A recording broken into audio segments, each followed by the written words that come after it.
नमस्कार दोस्तों, एक बहुत बड़ा न्यूज़ निकल के आ रहा है। फिर से चाइना और इंडिया का फेस ऑफ हुआ है। तो दोस्तों, पिछली बार ये डोकलाम में हुआ था, इस बार ये तवांग में हुआ है। तो आप समझ सकते हैं दोनों का जो ज्योग्राफिकल लोकेशन है वो डिफरेंट है। तो इस बार ये हुआ है कहाँ पे? तवांग में हुआ है। दोस्तों क्या हुआ कि 300 सैनिक, चाइना के 300 सैनिक पूरे तैयारी के साथ आते हैं और इंडियन पोस्ट पे धावा बोल देते हैं। जबकि जवाब में ज़्यादा सैनिक थे नहीं, इंडिया वाले सैनिक कम थे। फिर भी यहाँ पे बहुत अच्छा फाइट हुआ है, मतलब इंडिया की तरफ से बहुत अच्छा रिस्पॉन्स आया है, जिसमें 6 से 7 इंडियन जो सोल्जर है उनको माइनर इंजरी हुआ है, मतलब छोटा मोटा इंजरी हुआ है। और बाकी जो मीडिया वाले हैं वो कुछ न्यूज़ वहाँ पे निकाल के ला रहे हैं कि कई जो माइनर इंजरी जिसको बोला जा रहा है वो मेजर भी हो सकता है। बट दोस्तों, अभी जो सूत्रों के द्वारा आया है, अभी कोई ऑफिशियल बयान आया नहीं है। जब तक ये शूट हो रहा है या फिर इसके बाद ये आ जाएगा, शायद रक्षा मंत्री या इस पे बोलने वाले हैं। बट दोस्तों, अभी तक 6 से 7 लोग जो सोल्जर हैं उनको सीवियर इंजरी ना हो के माइनर इंजरी है।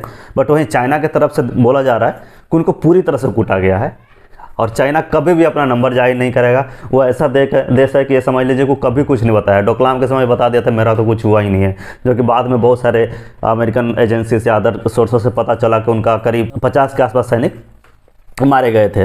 दोस्तों, इसी तरह से फिर से चाइना क्या करने वाला है, डेटा को छुपाने वाला है। बट सोर्सों से जो पता चल रहा है उसमें कहा जा रहा है कि इंडियन सैनिक से ज़्यादा वहाँ के सैनिक घायल हुए हैं और वहाँ पे घायल सैनिकों की जो सिवियरिटी है वो हाई है। मतलब वहाँ पे जो सैनिकों को जो इंजरीज हुए हैं वो काफ़ी हाई है।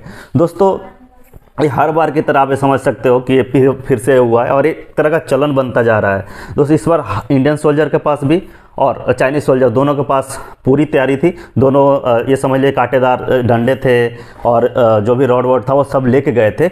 और इंडिया वाला पहले से तैयार थे, क्योंकि उनको पता है कि पिछली बार की तरह ये लोग ऐसा कर सकते हैं, इसलिए पूरी तरह से तैयार थे। दोनों तरफ से लोग तैयार थे, जिसमें फेस ऑफ में वो लोग संख्या बल में ज़्यादा थे। बट जो साहस की बात कर जाए तो हर बार की तरह इंडियन आर्मी कम संख्या बल होने के कारण भी उनको अच्छे से मुकाबला किया और ज़्यादा जो भी रिस्पांस हुआ, क्विक रिस्पांस हुआ वो दिया है उन्होंने।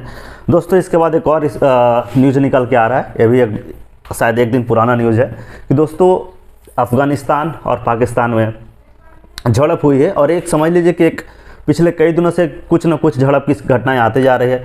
दोनों हम साया मुल्क बोलते हैं एक दूसरे को, पहले बोलते थे, अब धीरे धीरे उनको जब से अफ़गानिस्तान में तालिबान आया है तो पाकिस्तान को ऐसा लग रहा था कि अब वो तो उनकी कंट्री है, वो तो उसको आराम से हैंडल कर पाएंगे। बट एक दूसरे, और ये भी समझ लीजिए कि एक दूसरे को ब्रदर मुल्क भी कहते थे।